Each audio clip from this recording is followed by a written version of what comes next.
Hi guys, today we will talk about how to fix Bufferbloat Reddit on settings. You just click here on settings, then you come here to settings window and you just go down, you click here on apps and you come to apps window and you just go down here to looking for Reddit app here and this is window.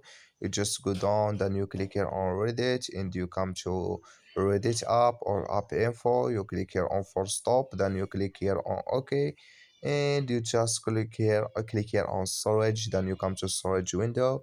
You just click here on clear cache, then you click here on clear data here and you go to Play Store and you just click here on Play Store, then you come to Reddit app on your Play Store and you just click here on update and make sure you update your Reddit app and it's going to work with you. So that's all what you have to do and it's going to work with you. Thank you for your watching. Don't forget to support us by like and subscribe and see you in next video.